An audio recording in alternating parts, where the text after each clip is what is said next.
ఏలూరు జిల్లా ఆగిరిపల్లెలో భాగమాస రథసప్తమి శాంతి కళ్యాణ మహోత్సవ వేడుకల్లో భాగంగా శ్రీ శోభనాచల స్వామి కళ్యాణ మహోత్సవాన్ని ఆలయ అధికారులు నిర్వహిస్తూ ఉన్నారు. కళ్యాణం అనంతరం రథసప్తమి పురవీధుల్లో స్వామివారిని భక్తులకు దర్శించుకునేందుకు ఏర్పాట్లను పూర్తి చేశారు.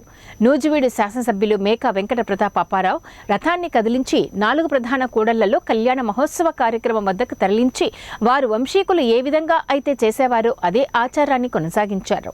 ఆగిరిపల్లి శోభనాచల స్వామి 155 సంవత్సరాల చరిత్ర కలిగిన దేవుడని, ఎన్నో సంవత్సరాలుగా ఇక్కడ ఉత్సవాలు జరుగుతున్నాయని, కోరిన కోరికలు తీరుతాయని భక్తుల నమ్మకమని, కళ్యాణ మహోత్సవంలో పాల్గొని రథసప్తమి ఉత్సవంలో పాల్గొంటే భక్తులకు వారి కోరికలు తీరుతాయని ఈ ప్రాంతవాసులకు ఎన్నో సంవత్సరాలుగా ఉన్నటువంటి నమ్మకమని అన్నారు. నూజివీడు శాసనసభ్యులు ఈ కార్యక్రమాన్ని పూర్తి చేసి శోభనాచల స్వామివారి గోదాదేవి అమ్మవార్ల దర్శనం చేసుకున్నారు.